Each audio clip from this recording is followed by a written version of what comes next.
कलेजा। किसी नदी के किनारे एक बहुत बड़ा पेड़ था। उस पर एक बंदर रहता था। उस पेड़ पर बड़े मीठे रसीले फल लगते थे। बंदर उन्हें भर पेट खाता और मौज उड़ाता। वह अकेला ही मजे में दिन गुजार रहा था। एक दिन एक मगर नदी से निकलकर उस पेड़ के तले आया जिस पर बंदर रहता था। पेड़ पर से बंदर ने पूछा, तू कौन है भाई? मगर ने ऊपर बंदर की ओर देखा और कहा, मैं मगर हूँ, बड़ी दूर से आया हूँ, खाने की तलाश में यूं ही घूम रहा हूँ। बंदर ने कहा, यहाँ पर खाने की कोई कमी नहीं है। इस पेड़ पर ढेरों फल लगते हैं, चक्कर देखो, अच्छे लगे तो और दूंगा, जितना जी चाहे खाओ। यह कहकर बंदर ने कुछ फल तोड़कर मगर की ओर फेंक दिए। मगर ने उन्हें चक्कर कहा, वाह, ये तो बड़े मजेदार फल हैं। बंदर ने और भी ढेर से फल गिरा दिए।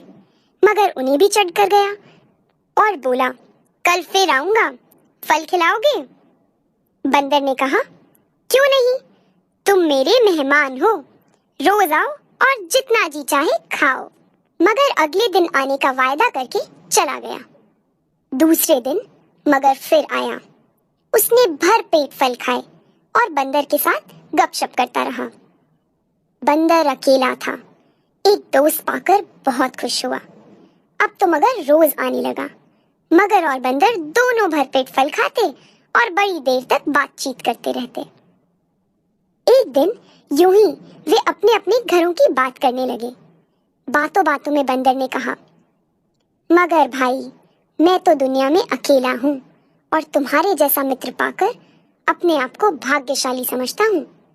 मगर ने कहा, मैं तो अकेला नहीं हूँ भाई, घर में मेरी पत्नी है, नदी के उस पार हमारा घर है। बंदर ने कहा, तुमने पहले क्यों नहीं बताया कि तुम्हारी पत्नी है? मैं भाभी के लिए भी फल भेजता। मगर ने कहा कि वह बड़े शौक से अपनी पत्नी के लिए ये रसीले फल ले जाएगा। जब मगर जाने लगा तो बंदर ने उसकी पत्नी के लिए बहुत से पके हुए फल तोड़कर दे दिए। उस दिन मगर अपनी पत्नी के लिए बंदर की यह भेंट ले गया। मगर की पत्नी को फल बहुत पसंद आए। उसने मगर से कहा कि वह रोज इसी तरह रसीले फल लाया करे। मगर ने कहा कि वह कोशिश करेगा।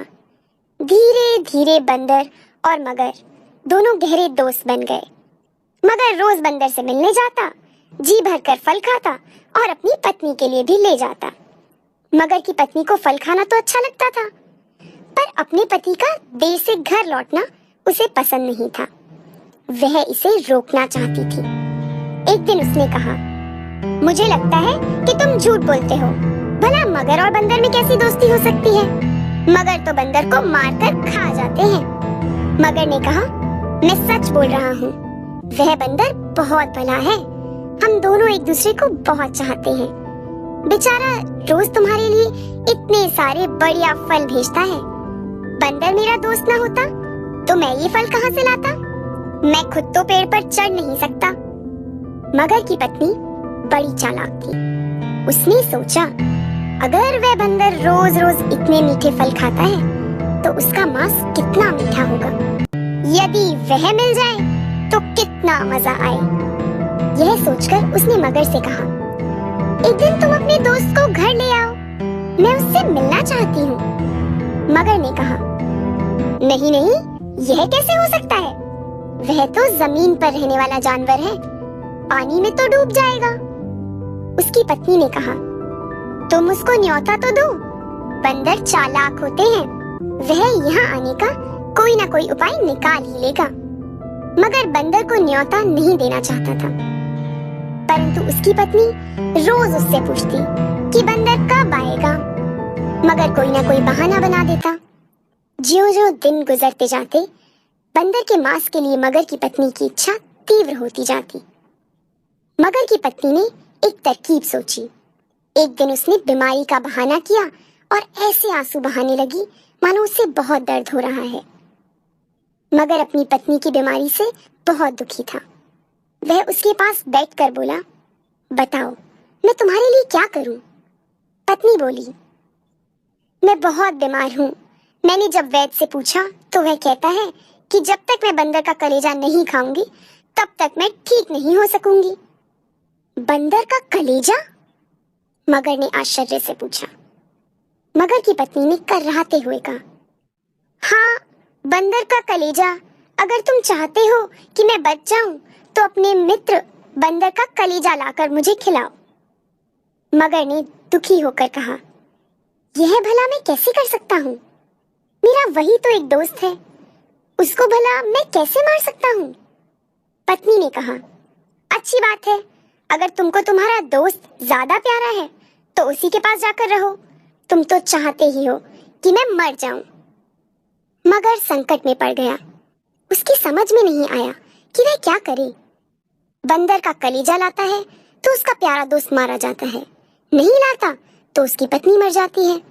वह रोने लगा और बोला, मेरा एक ही तो दोस्त है, उसकी जान मैं कैसे ले सकता हूँ? पत्नी ने कहा, तो क्या हुआ? तुम मगर हो, मगर तो जीवों को मारते ही हैं। मगर और जोर जोर से रोने लगा। उसकी बुद्धि काम नहीं कर रही थी, पर इतना वह जरूर जानता था कि पति को पत्नी की देखभाल करनी चाहिए। उसने तय किया कि वह अपनी पत्नी का जीवन जैसे भी हो बचाएगा। यह सोचकर वह बंदर के पास गया। बंदर मगर का रास्ता देख रहा था। उसने पूछा, क्यों दोस्त, आज इतनी देर कैसे हो गई? सब कुशल तो है ना? मगर ने कहा, मेरा और मेरी पत्नी का झगड़ा हो गया है। वह कहती है कि मैं तुम्हारा दोस्त नहीं हूँ क्योंकि मैंने कभी तुम्हें अपने घर नहीं बुलाया। वह तुमसे मिलना चाहती है। उसने कहा है कि मैं तुमको अपने साथ ले आऊं। अगर नहीं चलोगे तो वह फिर मुझसे झगड़ेगी। बंदर ने हंसकर कहा, बस इतनी सी बात थी। मैं भी भाभी से मिलना चाहता हूँ, पर मैं पानी में कैसे चलूंगा? मैं तो डूब जाऊंगा। मगर ने कहा, उसकी चिंता मत करो, मैं तुमको अपनी पीठ पर बैठाकर लेकर जाऊंगा। बंदर राजी हो गया। वह पेड़ से उतरा और उछलकर मगर की पीठ पर सवार हो गया। नदी के बीच में पहुंचकर मगर आगे जाने की बजाय पानी में डुबकी लगाने लगा और बंदर डर गया। उसने बोला, क्या कर रहे हो भाई? डुबकी लगाई तो मैं डूब जाऊंगा। मगर ने कहा, मैं तो डुबकी लगाऊंगा, मैं तुमको मारने ही तो लाया हूँ। यह सुनकर बंदर संकट में पड़ गया। उसने पूछा, क्यों भाई, मुझे क्यों मारना चाहते हो? मैंने तुम्हारा क्या बिगाड़ा है? मगर ने कहा, मेरी पत्नी बीमार है। वैद्य ने उसका एक ही इलाज बताया है। यदि उसको बंदर का कलेजा खिलाया जाए तो ही वह बच पाएगी। यहाँ और कोई बंदर नहीं है। मैं तुम्हारा ही कलेजा अपनी पत्नी को खिलाऊंगा। पहले तो बंदर बहुत चक्का सा रह गया। फिर उसने सोचा कि अब केवल चालाकी से ही अपनी जान बचाई जा सकती है। उसने कहा, मेरे दोस्त, ये तुमने पहले क्यों नहीं बताया? मैं तो भाभी को बचाने के लिए खुशी खुशी अपना कलेजा दे देता, लेकिन वह तो नदी किनारे पेड़ पर रखा है। मैं उसे हिफाजत के लिए वहीं रखता हूँ। तुम पहले ही बता देते तो मैं उसे साथ ले आता। यह बात है? मगर बोला, हाँ, जल्दी वापस चलो, कहीं तुम्हारी पत्नी की बीमारी बढ़ ना जाए। मगर वापस पेड़ की ओर तैरने लगा और बड़ी तेजी से वहां पहुंच गया। किनारे पहुंचते ही बंदर छलांग मारकर पेड़ पर चढ़ गया। उसने हंसकर मगर से कहा, जाओ मूर्खराज, अपने घर लौट जाओ। अपनी दुष्ट पत्नी से कहना कि तुम दुनिया के सबसे बड़े मूर्ख हो। भला कहीं कोई अपना कलेजा निकालकर अलग रख सकता